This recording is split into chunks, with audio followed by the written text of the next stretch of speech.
Hey, what's up, everybody? It's Charles, and welcome you guys to another episode of the Dreamerspro Show, where we cover everything from sports, hot topics, classic debates, entertainment, and we give you guys a fresh perspective on things and how we see them. And today, we got some pretty interesting information for you guys here today that we definitely want you guys to stick around for. So please make sure you go ahead and like the video and subscribe to the channel. So today, we're going to be talking about the Brooklyn Nets, right? One of the teams that over the past 2 years has been mired in drama. It's been the Nets, and it's been the Lakers, right? The Nets have just been full of drama. Now, as y'all know, the Nets had a very disappointing end to their season last year. They ended up being swept in the first round.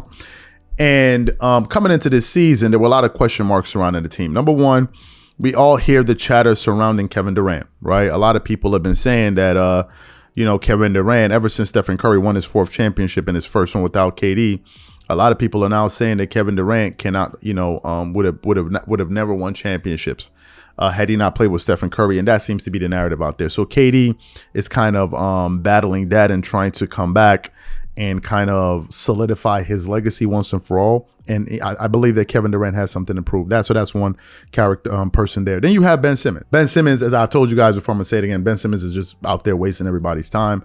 And Ben Simmons has a lot to prove as well because he hasn't played basketball in a very long time. And a lot of us are eager to see what type of play he's going to put forward this season. But number two, if he's added some improvements to his basketball games, I'm gonna assume he didn't. But we have to wait and see. And then of course we have Kyrie Irving, right? Kyrie Irving, who at the end of last season basically said at times he was a distraction to the team. That's what he said of himself. And today we have an article that basically is addressing some concerns Kyrie Irving has going into the season about his team and things he wants to make sure are corrected before they end up being problems that they will not be able to solve down the line. But before we get into this article here, this video is brought to you by sponsor Aura, who's also the official sponsor of the Minnesota Timberwolves. Do you know what the fastest growing crime in America is today? It's identity theft.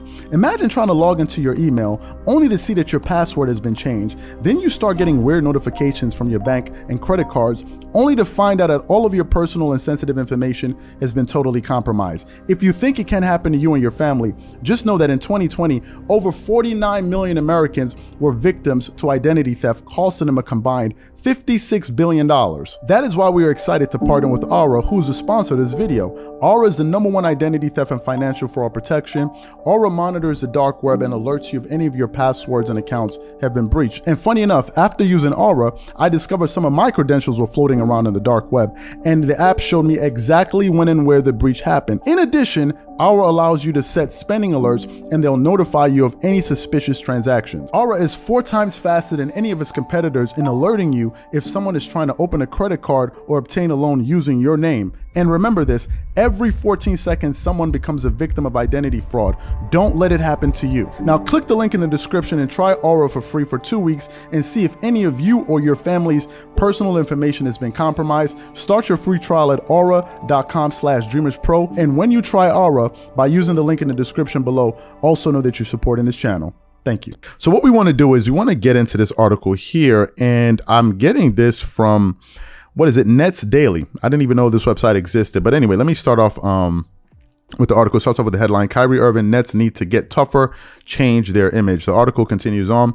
It's 2 games into the preseason and the Nets are 0-2. But the concern is not so much the record as its toughness. The Nets, according to Kyrie Irving, are getting out hustled. The low-hanging fruit that we could honestly all agree on is sometimes in possessions we're not playing hard enough. You saw it against Miami the other night. They were really physical, and we don't want that to be our stigma or MO, in the league, said Irving. Everybody knows each other, but the most physical teams usually win ball games, especially down the stretch. He continues on. Everybody has the space to speak, Irving said. Everyone is equal here. Anybody in the film room wants to ask something, they can, and that's the way we approach it. There's a lot of talking going on in film. We know we can play better. It's just preseason, but we don't want the excuse to be something that makes us passive. He continues on. Guys are going to be coming at us, and we want to erase everything that was said about our team last season and for the few years in terms of weaknesses. He continues on. We want to turn those into strengths. And it starts with developing good habits and going out there in the game and not just talking about it, but actually doing it. And he finishes off saying, so you've got to be tougher. We've got to be more communicative on our defensive principles out there. We got to get comfortable with being uncomfortable at times. You know, we're going to mess things up, but we don't want to carry it over to the next possession. And that's what our carryover has to be in practice, just on to the next play. Quick thing before I get into what Kyrie had to say here. It's funny, you know, I gotta say it. And I'm not being funny about this, but I'm being serious. It's funny how a lot of people try to talk like Kobe, man. I listen to Kobe Bryant it's like people are trying to be Kobe better than Kobe. This is how Kobe talks. Like Kobe says a lot of these things. So I find that to be funny, but people sound original, but it's really Kobe Bryant talking here. Now, first of all, to the statements that Kyrie Irving made, Kevin Durant already addressed this. I believe it was at Media Day.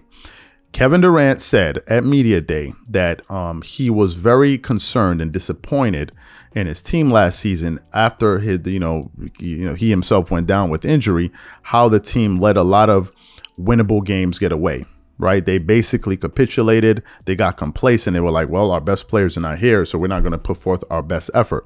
This was something that Kevin Durant talked about at Media Day ad nauseum, right? It was something that he was concerned about, and he was very, very disappointed in the team. And he said they gave in too easy, too many times, right? So that's the first thing that he said. Now, I think the Nets have gotten to the point where their star players need to lead by example, right?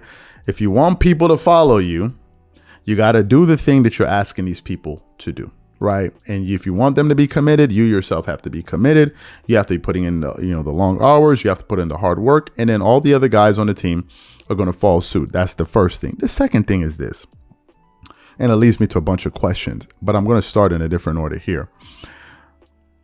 Is Steve Nash the coach that is meant to lead this team? Here's why I'm asking this question. The reason I ask this question is this.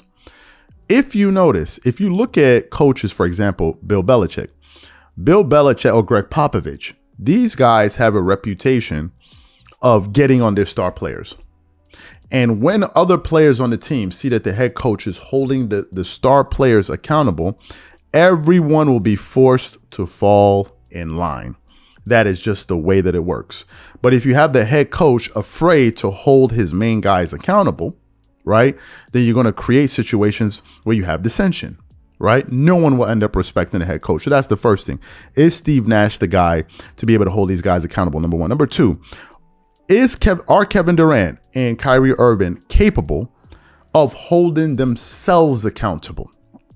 This is very important. Are they themselves self-starters and one of these guys that are going to be holding their teammates accountable? That's another thing that we have to wait and see. Another question I have to ask you guys is this. Do you think that Kyrie Irving is the right person to be making these statements? Do you believe that? This is just a question that I have to the audience. And finally, who do you think is the established leader on the Nets? I think every team needs a clear-cut leader. They need one. And in the case of the Brooklyn Nets, I don't know who they are. If you look at the Clippers, for example, the leader is unquestionably Tyronn Lue, right? And when you have a leadership structure that's in place, guys fall in line. In the case of the Brooklyn Nets, all we've heard is that they don't respect their head coach. This is what we've heard. And then, a lot of people have been questioning the leadership skills of Kyrie Irving and Kevin Durant. So I think a lot remains to be seen. But for me, I'm treating this Nets team with a wait and see approach. I'm not making any predictions on them. I just want to see how they come out there and play. So these are my thoughts and opinions about this. What I want to know from you guys is, what do you think about this report? And what do you guys think? Please leave your thoughts and comments in the comment section, and we catch you on the next episode.